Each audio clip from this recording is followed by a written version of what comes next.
જ્યાં ચાહ ત્યાં રાહ. આ વાતનું સાર્થક દ્રષ્ટાંત છે વી ટ્રાન્સના ચેરમેન અશોક શાહ.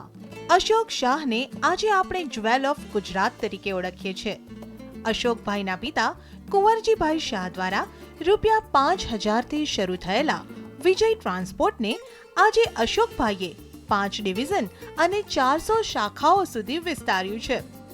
સતત મહેનત સાથે પરિવારના સિદ્ધાંતોને અડગ રહેનારા અશોકભાઈ એક સફળ બિઝનેસમેન તો છે જ, પણ સાથે સાથે તત્પર સમાજ સેવક પણ છે.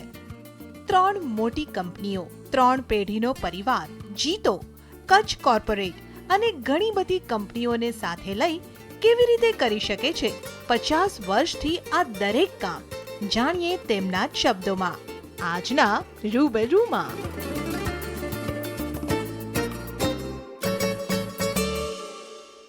લોજિસ્ટિક કંપનીઓ હાલે ખાસી ચર્ચામાં છે, પણ આ બિઝનેસમાં કેટલી મહેનત લાગે છે કદાચ આપણે એનાથી અજાણ હોશું. પણ ત્યારે જ આ બિઝનેસમાં અથાગ પ્રયત્નોથી ઊંચાઈ પર પહોંચનાર વી ટ્રાન્સના ચેરમેન અશોક શાહ સાથે આજે આપણે રૂબરૂમાં ચર્ચાને આગળ વધારીશું.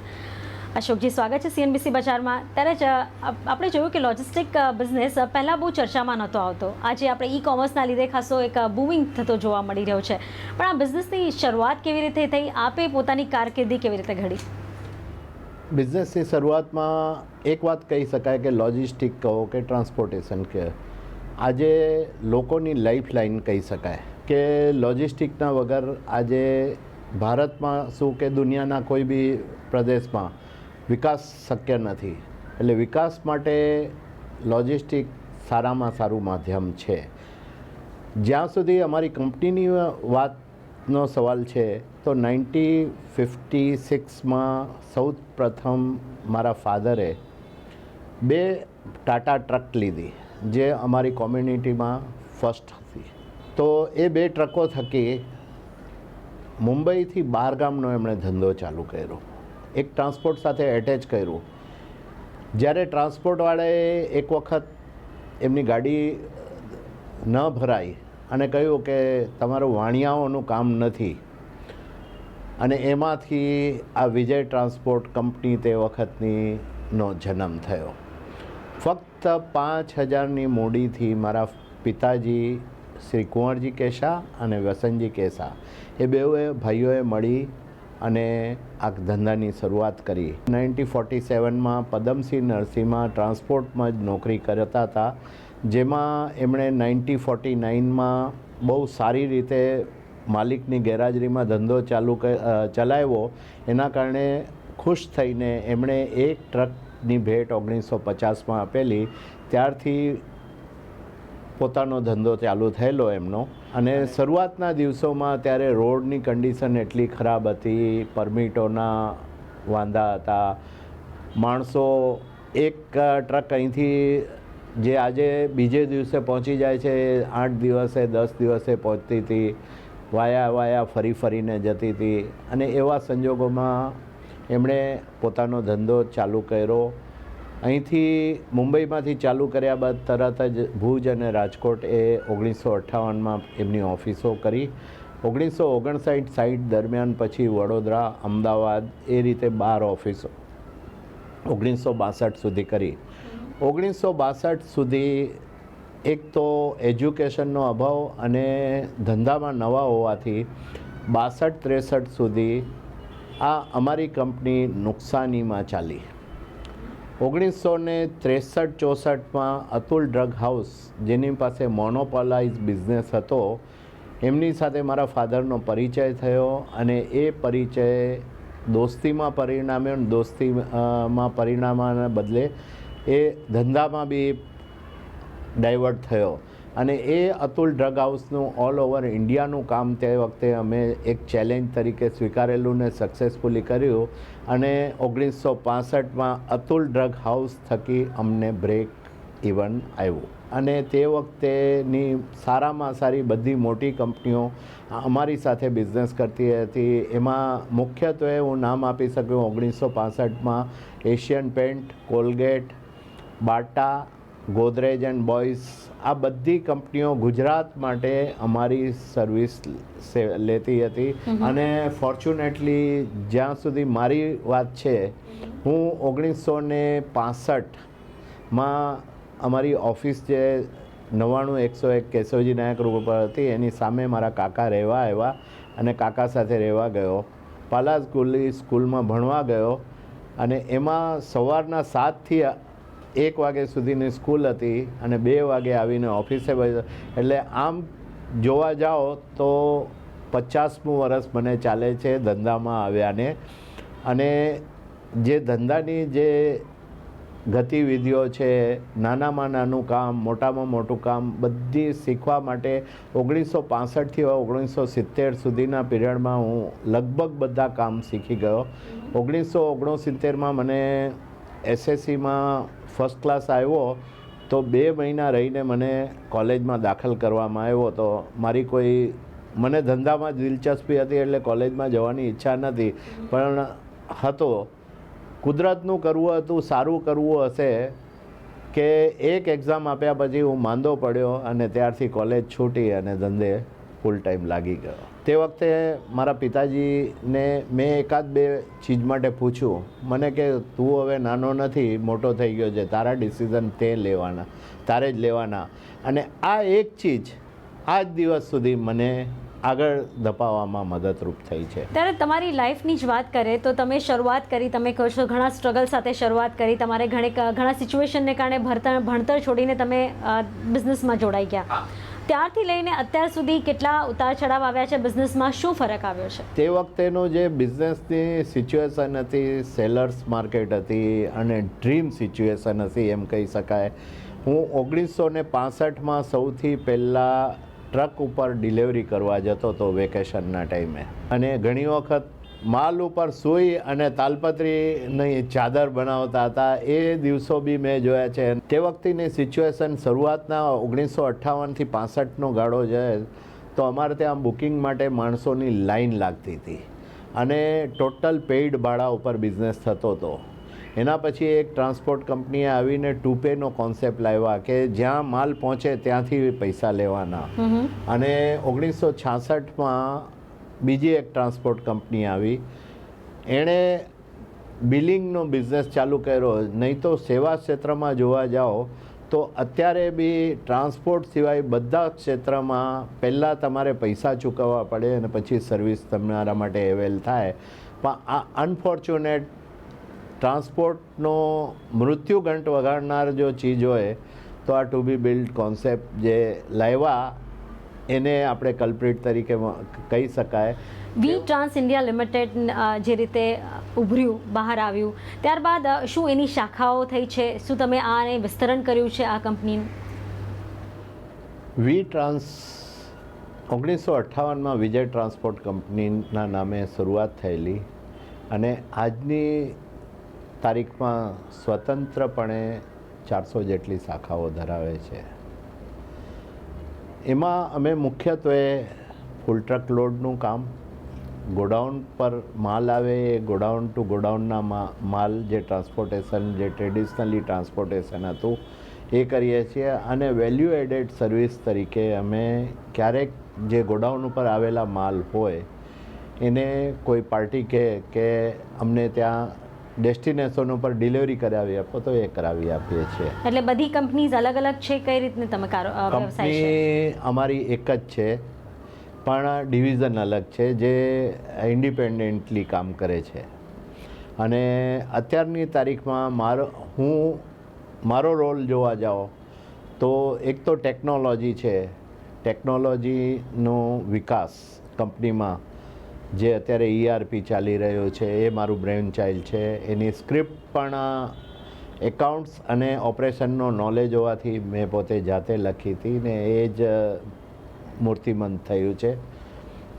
અને એના સિવાય વી એક્સપ્રેસ જે અમારું નવું ડિવિઝન જે છે અને ભવિષ્ય જે કહેવાય છે એના ઉપર મારું ફોકસ વધારે છે એના એસ્ટાબ્લિશ કરવામાં. એનું કારણ તમને કહી શકું કે 1990-91માં ગતિ અને સેફેક્સ 2 કંપનીઓ આવી. એના પછી ત્રીજી આવી સ્પીડેજ જે અત્યારે સ્પોન્ડોનને નામે ઓળખાય છે, જેને TNTમાં વેચાઈ હતી, અને એક TCI ગ્રુપની XPS. આ 4 પછી વી એક્સપ્રેસ એક પાંચમું નામ એવું છે. તમને એના સિવાય 101 લોકોએ ટ્રાન્સપોર્ટ કંપનીઓએ પ્રયત્ન કર્યા હતા, પણ વરસ 2 વરસ 3 વરસમાં એમને દુકાન બંધ કરવી પડી. અત્યારે જે સ્ટેબલ 5 કંપનીઓ છે એમાં અમે ભારતભરમાં છીએ, અને અત્યારે અમે બેક ઓફિસ ફંક્શન, એટલે જે મોટા લેવલ ઉપર જવું હોય તમને, તો SOP standard operation procedure, norms, આ બધું જે કરવું જોઈએ એના ઉપર બહુ મહેનત કરીને અત્યારે 1 વર્ષ પહેલાં અમે એ અચીવ કર્યું છે, અને હવે ગ્રોથ તરફ અમે નજર માંડી રહ્યા છીએ. ગયા વર્ષે 141 કરોડનું ઇન્ડિપેન્ડન્ટલી એનું ટર્નઓવર થયું હતું. આ વર્ષે અમારો ટાર્ગેટ છે 192થી 195 કરોડનો ટાર્ગેટ કરવાનું, અને એક વખત આ અચીવ કરી લેશે એના પછી sky is the limit for us. અને વી લોજિસ્ટમાં અમે એવા લોકોનું કામ કરીએ છીએ જેમને પોતાની વેરિયસ અમારી જે બ્રાન્ચો છે એમાં ગોડાઉન પોતાનું ભાડે ના રાખવું હોય તો અમે સ્પેસ એલોકેશન આપીએ છીએ, 500 ફૂટ, 1000 ફૂટ. પછી પેકિંગ રિપેકિંગનું કામ કરવાનું હોય, બીજી જે સેવાઓ જોઈતી હોય કે લેબલિંગ કરવાનું હોય, આ બધી સર્વિસો આપીએ છીએ વી લોજિસમાં. અને વી લોજિસ બી ઇન્ડિપેન્ડન્ટ કરે છે. વી એક્સપ્રેસમાં જે છે એ CEO અમારા મિસ્ટર OP અરસવાલ છે, એને આસિસ્ટન્ટમાં મારો સન વિશાલ, જે SP જૈન ફેમિલી રન બિઝનેસમાંથી ડિપ્લોમા કર્યું છે, એ જોઈ રહ્યો છે. વી ટ્રાન્સ જે મુખ્ય અમારી કંપની છે, પેરેન્ટ કંપની, એ મારા ભાઈ 3 જે છે, 2 સગા ભાઈ, મહેન્દ્રભાઈ અને હસમુખભાઈ, અને ત્રીજા કાકાના દીકરા, મોટા કાકાનો દીકરો રાજુભાઈ, એ ત્રણે ફોકસ કરી રહ્યા છે.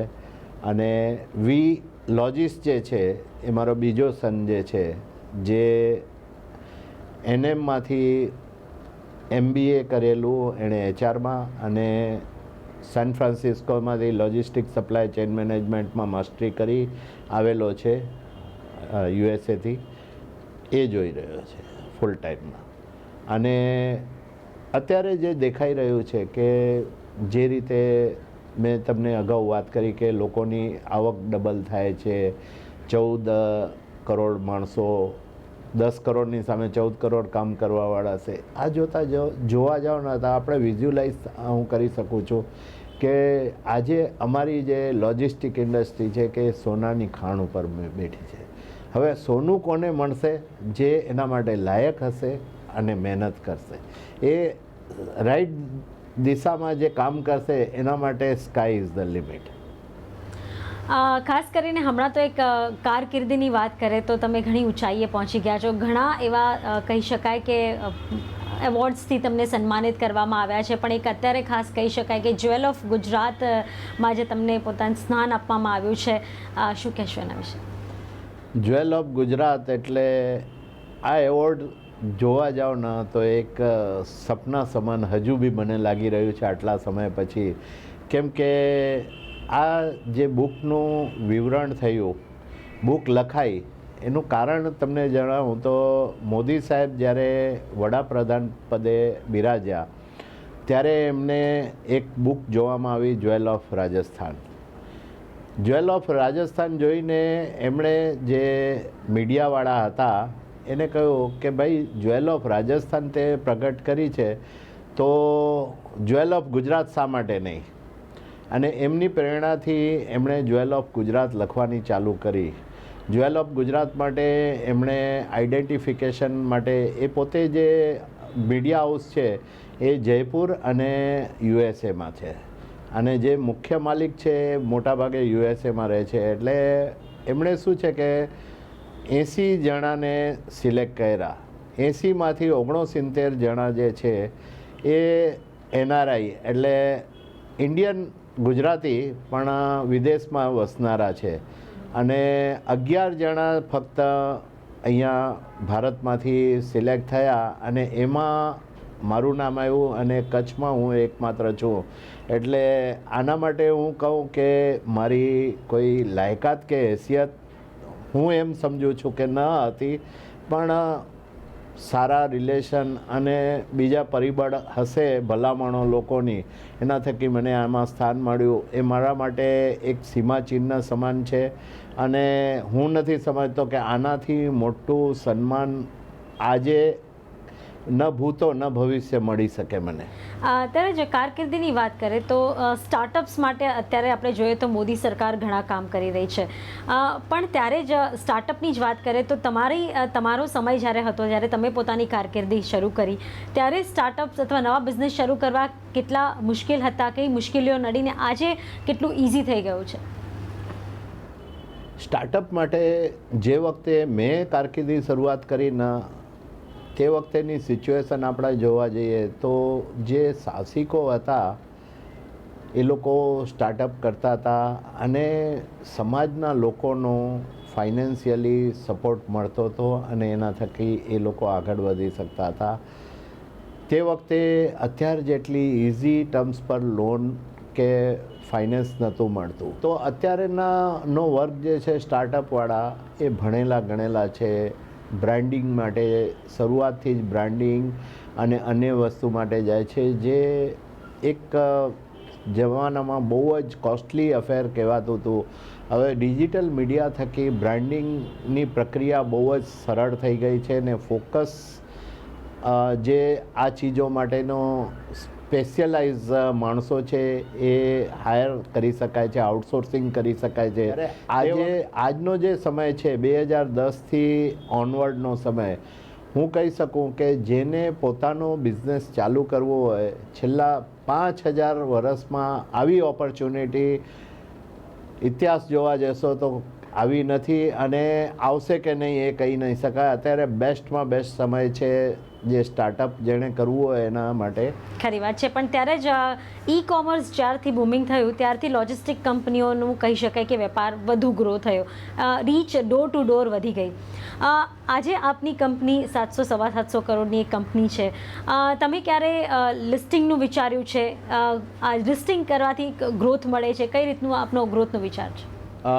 અમારે જે એથિક્સ અને વેલ્યુના હિસાબે જોવા જાઓ અને અમારી જે વિચારસરણી છે કે લિસ્ટિંગ માટે અમારી ચર્ચાઓ ઘણી વખત થઈ છે, પણ લિસ્ટિંગ માટે એક જ વાત આવીને અટકી જાય છે કે પૈસા આવશે, લોકોના પૈસા આવશે. એનું યુટિલાઇઝેશન માટે કોઈ કોન્ક્રીટ પ્લાન ન હોય ત્યાર સુધી આપણે ન જવું જોઈએ. કેમ કે અમે અમારી જાતને કંપનીના માલિક નહીં પણ ટ્રસ્ટી સમજીએ છીએ અને ટ્રસ્ટી તરીકેની એક ફરજ હોય છે કે કોઈના બી પૈસા લઈએ તો એનો સદુપયોગ કે યુટિલાઇઝ એમને કમાવી આપવા જોઈએ કે પોતાના માટે વાપરવા ન જોઈએ. એ પ્રિન્સિપલ અમે ફોલો કરી રહ્યા છીએ. એટલે હજુ સુધી આ દિશામાં આગળ જે દિવસે અમારી પાસે કોઈ કોન્ક્રીટ પ્લાન આવી જશે તે દિવસે કદાચ અમે જઈશું. અત્યારે જીએસટીનો મુદ્દો આખા ભારતભરમાં ખૂબ જાણીતો છે અને ખાસ કરીને લોજિસ્ટિક કંપનીઓને એનો સૌથી વધારે ફાયદો થશે એવું કહેવામાં આવે છે. આપ શું માનો છો? હું પણ એ માનું છું કે લોજિસ્ટિક કંપનીઓને ફાયદો થશે. આ મુસ્તદો અત્યારે સંસદમાં છે અને ગમે ત્યારે પાસ થઈ શકે છે. પાસ થઈ જવા બાદ એમના જે અત્યારે મુસ્તદો બની ગયો છે પણ એના જે નિયમો છે એ નિયમોની ક્લિયરિટી નથી આવી. પણ આમ જોવા જાઓ તો જીડીપી જે છે એના ઉપર સારી ઇમ્પેક્ટ આવશે. જીડીપી વધશે 1-2% જીએસટી આવવાના થકી. અને જ્યાં સુધી લોજિસ્ટિક કંપનીઓનો સવાલ છે તો વેરહાઉસિંગ અને રીડિસ્ટ્રીબ્યુશનની જેના પાસે સેવાઓ ઉપલબ્ધ હશે એ લોકો માટે બહુ જ સારા દિવસો આવી રહ્યા છે. એ જ રીતે ફૂલ ટ્રક લોડના ધંધામાં જે લોકો જોડાયેલા છે એમના માટે બી આવશે સારો. એટલે લોજિસ્ટિકમાં જોવા જાઓ તો લોજિસ્ટિકની પરિભાષામાં જોવા જાઓ તો 85% ટ્રાન્સપોર્ટેશન આવે છે, 10% ગોડાઉન વેરહાઉસિંગ આવે છે અને બાકી 5%માં બાકી બધી સર્વિસો આવી જાય છે. એટલે આગળ આમાં ગ્રોથ ખાસો જોવા મળશે જો ગ્રોથ જીએસટી એટલે આવી જશે. જબરદસ્ત થશે. અને બીજું શું છે કે છેલ્લા ઇન્ટરનેટના આવ્યા પછી 2001 ઓનવર્ડ આમ જુઓ ને તો દુનિયા પહેલાં સ્ટેટ અને રાજ્યો વચ્ચેની વાત કરતા હતા, આજે દુનિયા એટલી નાની થઈ ગઈ છે. એટલે દુનિયા એક ઇન્ટરનેટની મુઠ્ઠીમાં આવી ગઈ છે. અને જીડીપીની જ્યાં વાત કરીએ છીએ, જીડીપીની વાત 7% કહો કે 9% કહો, પણ હકીકતમાં 2% જે છે એ ક્યારેય ગણતરીમાં આવતા જ નથી. દાખલા તરીકે ઘરમાં જે ખાખરા થેપલા બનાવે છે કે એવી બધી ચીજો ઘણી છે કે હાથલારીવાળા પોતે બિઝનેસ કરે છે કે શાકભાજીવાળા, એની બધાની ગણતરી કરો તો જીડીપીનો આંક આપણો જે છે ને એ ઓલવેઝ 2% ઉપર જ રહે છે. ને ટ્રાન્સપોર્ટ જે છે, તમને એક વાત કહું કે જે જીડીપી આવે છે તમારું, એના ઉપર 2.5 ગણું ટ્રાન્સપોર્ટેશન થાય છે. એટલે તમે વિચારી શકો છો કે 10 કે 11% ઉપર જીડીપી આવશે તો ટ્રાન્સપોર્ટેશન 25% તો આમ જ બાય ડિફોલ્ટ વધશે. ખરી વાત. ત્યારે જ આખરે જાણવા માગશું કે તમે ધાર્મિક રીતે પણ ઘણા એકદમ આગળ છો અને સાથે તમે ઘણી સંસ્થાઓથી જોડાઈને પોતાના અનુભવો પણ શેર કરો છો, એ વિશે થોડું જણાવશો. એકચ્યુઅલી જોવા જાઓ તો આપણી સંસ્કૃતિ અને આપણા ધર્મ, કોઈ બી ધર્મ હોય, હિન્દુ હોય, મુસ્લિમ હોય, શીખ હોય, ઈસાઈ હોય કે જૈન હોય, 5 પાયાના સિદ્ધાંતો મોરોલેસ ઇન્ટરપ્રિટેશન કરવા જઈએ તો એક સરખા છે. છઠ્ઠો એક સિદ્ધાંત છે, એમાં માઇનર ફરક છે કે જૈન ધર્મ એટલે અહિંસા ફોકસ છે. તો એ રીતે જોવા જાઓ તો દરેક ધર્મમાં છે ને જે મુખ્ય વાત આપેલી છે, અને કુદરતનો તમે નિયમ જુઓ કે તમે જમીનને એક દાણો આપો છો, એના ઉપર ખાતર અને પાણી આપો છો, ત્યારે કુદરત તમને લાખો દાણા આપી શકે છે. આ સિદ્ધાંત જે સમજી અને આગળ વધે છે ને, એના માટે સ્કાય ઇઝ ધ લિમિટ. મારી કેરિયરની શરૂઆત જાહેર જીવનની કહી શકાય 1981થી થઈ, જ્યારે બોમ્બે ગુડ્સ ટ્રાન્સપોર્ટ એસોસિએશનમાં હું પહેલી વખત ચૂંટાઈને મેનેજિંગ કમિટીમાં આવ્યો ત્યારે. અને એ મેનેજિંગ કમિટીમાં આવ્યા પછી મને જે લર્ન કરવા મળ્યું, શીખવા મળ્યું, એ ઘણું, એની કોઈ પરિભાષામાં આપણે વર્ણન કરી શકીએ નહીં. એના પછી 1989માં માટુંગા બોર્ડિંગની મેનેજિંગ કમિટીમાં જોડાયો. 92માં કચ્છી વિસા ઓસવાલ સ્થાનકવાસી જૈન મહાજનમાં મેનેજિંગ કમિટીમાં જોડાયો, જેમાં ઐતિહાસિક રીતે 1995માં હું ટ્રસ્ટી તરીકે પાછો ઇલેક્શનમાં ચૂંટાયેલો હતો. આ બધી સંસ્થાઓમાં કામ કરવા માટે જે માણસ આપવાની ભાવનાથી જાય છે, અને મોટાભાગના એ જ ભાવનાથી જાય છે, એમને કુદરત ક્યાંય ને ક્યાંય વળતર આપી દે છે. અને એના પછી આ એક ચીજ મારા ફાધરે બી મને કહેલું કે તમે આપતા જાઓ ને ભૂલી જાઓ. આપવાની શરૂઆત કરશો તો તમારે માંગવાની કોઈ વખત જરૂર નહીં પડે. અને આ જ પ્રિન્સિપલ, એમની શીખ મેં અપનાવી છે. એટલે જ્યાં બી સંસ્થામાં જાઉં છું એ શું આપી શકું છું, લોકો મારી સાથે જોડાયેલા છે એમને શું ફાયદો કરી શકું છું, એ જ દૃષ્ટિકોણથી જાઉં છું. ને એના કારણે મેં ન ધારેલી બધી ચીજો મને મળતી જાય છે. તમે જીતો સાથે અને ખાસ કરીને જે વૈશ્ય ફેડરેશન સાથે જે જોડાયેલા છો, એમાં કઈ મહત્વની ભૂમિકા છે? અને જીતોમાં આજની તારીખમાં 2 કમિટીઓમાં હું ચેરમેન છું. એક છે મેમ્બરશિપ એન્ડ ડિસિપ્લિન કમિટી, જેમાં જે લોકો મેમ્બર બનતા હોય એમના બધાના સ્ક્રુટિની કરી, ફોર્મ છે, કોઈ મેમ્બરશિપ રિલેટેડ કાંઈ બી હોય એ અમે લોકો ક્લિયર કરીએ છીએ. દર મહિને અમે મિટિંગ રાખીએ છીએ. અને બીજી અત્યારે હાલમાં મને એક કમિટી આપવાની છે, એમાં ચેરમેન બનાવવા છે. એમાં જીતો એમ્પ્લોયમેન્ટ આસિસ્ટન્ટ પ્રોગ્રામ, એમાં જૈન જેટલા હાઈથી લો લેવલના માણસો હોય, એમને ક્યાંય પણ નોકરી જોઈતી હોય, સર્વિસ જોઈતી હોય, તો એમને, અને જે જૈન ઓર્ગેનાઇઝેશન છે એમાં ફિટ કરી દેવા. હવે આમાં હું કામ શરૂઆત કરવાનો છું કે અત્યારે મેં જોયું છે કે માણસો છે ને ગ્રેજ્યુએટ થઈને નીકળે છે, પણ એ નોકરી કરવા માટેની લાયકાત નથી હોતી એમનામાં. લાયકાત એટલે 10માંથી એકાદ બે એવા નીકળે, કેમ કે એમને ભણતર સિવાયનું જ્ઞાન નથી હોતું. તો અમે શું વિચાર કર્યો છે કે નવેમ્બર ઓનવર્ડ આ જે ફ્રેશ ગ્રેજ્યુએટ છે એમને પહેલાં ક્યાંય પણ સર્વિસ કરવી હોય તો એના માટે બેઝિક જે ફંડામેન્ટલી ચીજ છે એની ટ્રેનિંગ આપવી આ સંસ્થાના નેજા હેઠળ, અને પછી પ્લેસમેન્ટ કરવું, એક વિચાર એવો આવે છે. અને જે આ પ્લેસમેન્ટ અમે કરીએ છીએ ફ્રી ઓફ ચાર્જ હોય છે. અને વૈશ્ય ફેડરેશનમાં અમારે બે જ ચીજો પર ફોકસ છે.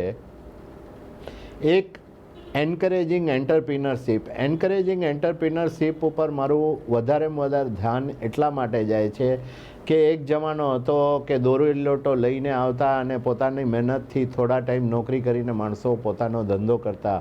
આજે 80% લોકો પોતાના ધંધો ધરાવે છે, પણ એમના છોકરાઓ જે છે ભણી ગણીને નોકરી કરવા લાગે છે, જ્યાં એક માણસને નોકરી મળે છે, 2 માણસનો પગાર મળે છે, પણ 3 માણસનું કામ કરવું પડે છે, ને જેના કારણે એમની ફેમિલી લાઈફ ડિસ્ટર્બ થઈ છે. આખી સમાજ વ્યવસ્થામાં થોડું ડિસ્ટર્બન્સ આવી ગયું છે. તો એમાંથી બહાર નીકળવા માટેની એક પ્રયત્ન તરીકે કચ્છ કોર્પોરેટ કહો, જીતો કહો કે IVF કહો, ત્રણેયમાં મારો રોલ જે છે, મારું ફોકસ છે એના ઉપર છે અત્યારે. એટલે સ્કિલ ડેવલપમેન્ટમાં તમે પોતાનું યોગદાન આપી રહ્યા છો, એક મહત્વનું છે.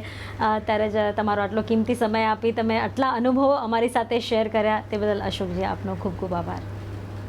Thank you.